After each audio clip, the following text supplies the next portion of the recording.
Saya Wisnu Kian Putra, mahasiswa Universitas Sains Asia dengan NIM 250201021945. Di sini saya akan mempresentasikan jawaban UTS saya dalam upaya pemerintah Indonesia menghindari middle income trap. Izin saya share screen dulu.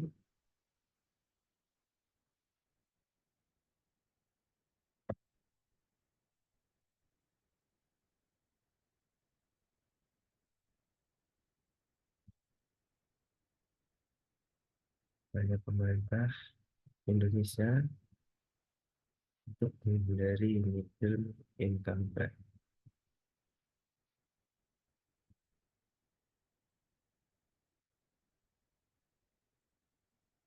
Pendahuluan memahami middle income trap. Apa itu middle income trap?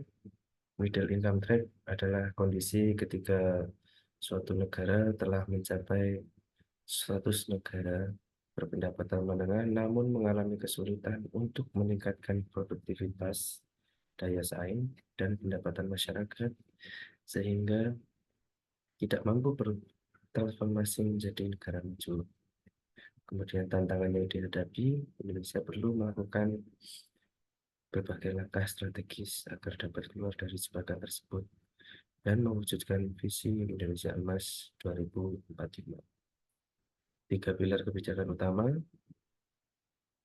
yaitu untuk menghindari middle income trap, pemerintah Indonesia perlu menerapkan 3 kebijakan strategis yang saling mendukung. Yang pertama yaitu kebijakan fiskal, kebijakan moneter, dan kebijakan utang luar negeri. Yang pertama kita bahas kebijakan fiskal, antara lain yaitu investasi SDM berupa pendidikan, teknologi, riset, dan inovasi.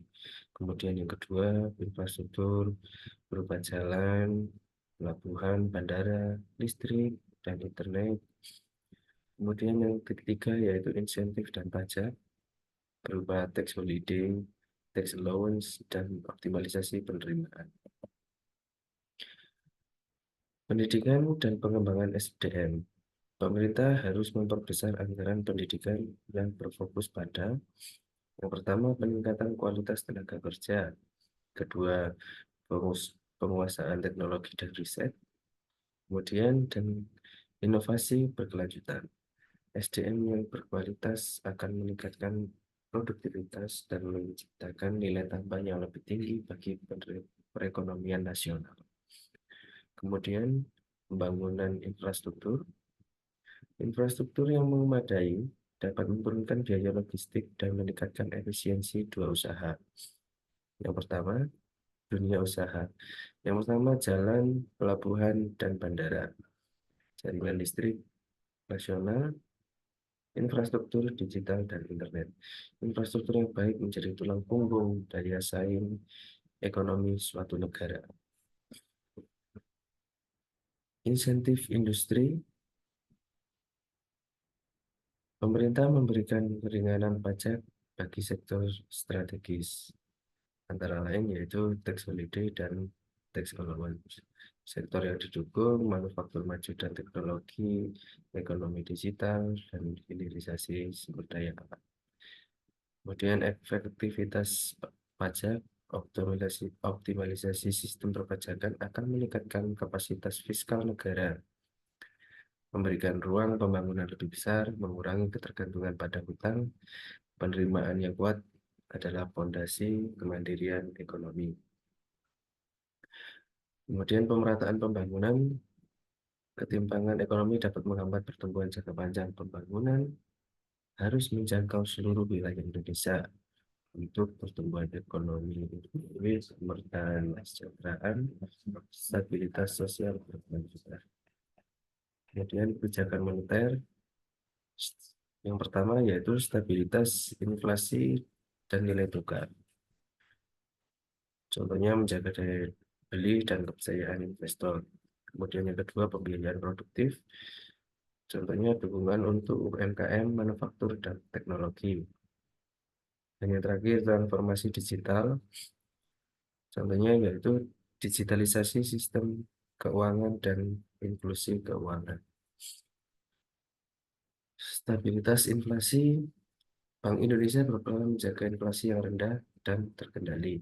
Untuk yang pertama menjaga daya beli masyarakat, dan yang kedua menciptakan kepastian investasi, ketiga mendukung pertumbuhan ekonomi berkelanjutan. Inflasi yang stabil menjadi fondasi kepercayaan bagi dunia usaha dalam berinvestasi dan berkembang. Stabilitas nilai tukar rupiah, nilai tukar yang stabil akan meningkatkan kepercayaan investor, mengurangi risiko perdagangan internasional, menjaga stabilitas harga komoditas impor. Rupiah yang kuat dan stabil memperkuat posisi Indonesia dalam ekonomi global. Kemudian akses pembiayaan produktif, kebijakan suku bunga dan instrumen moneter diarahkan untuk mendukung pembiayaan sektor produktif, yaitu kepada UMKM dan koperasi, industri manufaktur, kemudian sektor teknologi dan inovasi. Penguatan sektor keuangan, sistem perbankan yang sehat dan kuat akan meningkatkan penyaluran kredit produktif, mempercepat pertumbuhan ekonomi, mengurangi risiko sistemik perbankan. Transformasi digital sektor keuangan, digitalisasi sistem pembayaran dan layanan keuangan dapat meningkatkan efisiensi ekonomi serta memperluas inklusi keuangan masyarakat, membuka akses layanan keuangan bagi kelompok yang sebelumnya tidak terlayani. Kemudian kebijakan utang luar negeri, yang pertama yaitu utang produktif, yang kedua rasio aman, dan yang ketiga kemandirian dan transparansi. Utang untuk kegiatan produktif yaitu utang luar negeri sebaiknya digunakan untuk proyek dengan manfaat ekonomi yang jangka panjang. Contohnya pembangunan infrastruktur, peningkatan kualitas pendidikan, pengembangan industri terbarukan, riset, dan teknologi. Utang produktif adalah investasi masa depan, bukan beban. Kemudian menjaga rasio utang aman, pemerintah Indonesia perlu memastikan tingkat utang tetap dalam batas yang dapat dikelola. Yang pertama tidak mengganggu stabilitas fiskal, yang kedua mempertahankan kepercayaan pasar keuangan, memberikan ruang fiskal untuk merespon krisis. Pengelolaan rasio utang yang prudent adalah kunci keberlanjutan pembangunan. Kemandirian keuangan mengurangi ketergantungan pada utang luar negeri. Yang pertama, peningkatan pendanaan negara. Yang kedua, pasar keuangan dalam negeri. Ketiga, sumber pembiayaan alternatif. Kemandirian fiskal memperkuat kedaulatan ekonomi. Sumber utang yang optimal, pemerintah harus mengutamakan pinjaman dengan karakteristik bunga rendah, tenor panjang, risiko nilai tukar terkendali. Memilih sumber utang yang optimal mengurangi beban pembayaran di masa depan. Kemudian yang terakhir yaitu transparansi dan akuntabilitas. Pengelolaan utang yang transparan akan meningkatkan kepercayaan investor, memastikan penggunaan dana efektif, mencegah penyalahgunaan dan korupsi. Transparansi adalah pilar tata kelola pemerintahan yang baik.